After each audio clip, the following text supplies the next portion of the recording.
Hello everyone, my name is Fear Dragon and welcome to the Deimos Esports Team League Top 5 Plays of the Week. We're going to be jumping into the top 5 plays from week number 7 of the Deimos Esports Team League, so let's go ahead and jump right into it.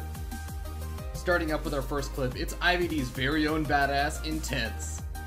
Intense is starting to push in. He lands the factory to absorb a couple of hits and just create a little bit of a wall, and he starts with some extra storm dodges to try and keep his units alive as long as possible as he kites back against the Zealots.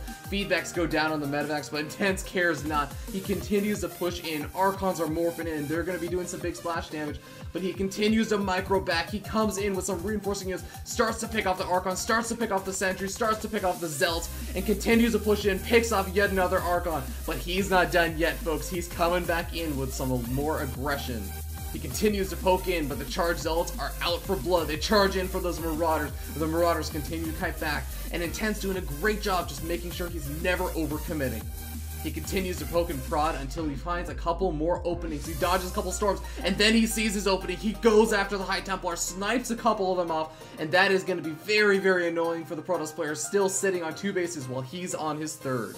But the pressure continues on as he's been aggressive for minutes at a time, still going strong with more reinforcing rallied in units, still a lot of medevacs with a lot of energy left over. He continues to push in, finding whatever units he can pick off, the expensive Immortals, not finding too much safety behind that Photon overcharge, and the High Templars trying to find good storms, but unable to do so.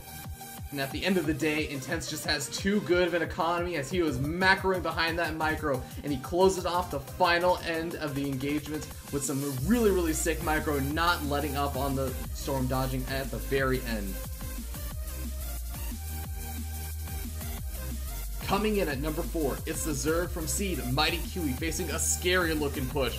The Protoss player throws down some amazingly good force fields and sections off the Zerg player from being able to defend this expansion. It looks like all hope is going to be lost, but Mighty Kiwi rallies in the units for the flank. He gets the Roaches, he gets the Zerglings, and gets the Hydrals into position, but the force fields continue to go down. The Protoss player continues to hold strong, and the Roach count is going to start dwindling very, very soon. The Blink Stalker micro is pretty good, but Mighty Kiwi is not giving up. He continues to push in forward. He only has Hydrals, he's up against Blink Stalkers, but at the last second, he picks off the War Prism right before a critical Stalker warp in and manages to push back the Protoss player to his reinforcing pylon. But with too many Hydrals left over, he manages to push the attack all the way back to the other side of the map.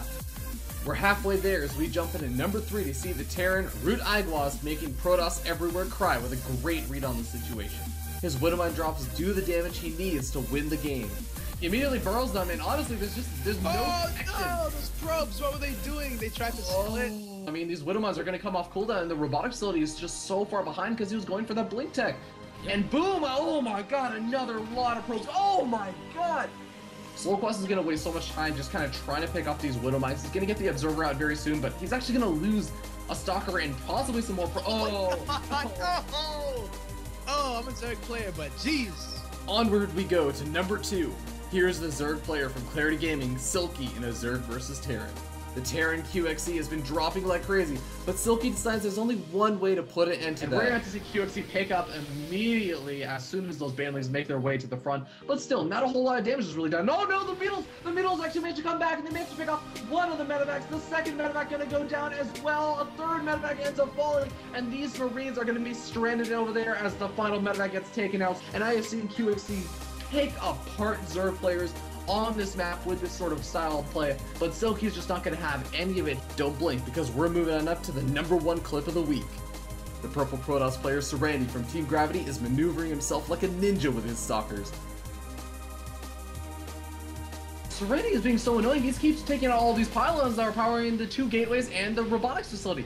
Yep. And that means that that second Immortal is not coming out for such a long time, and he manages to get out once again.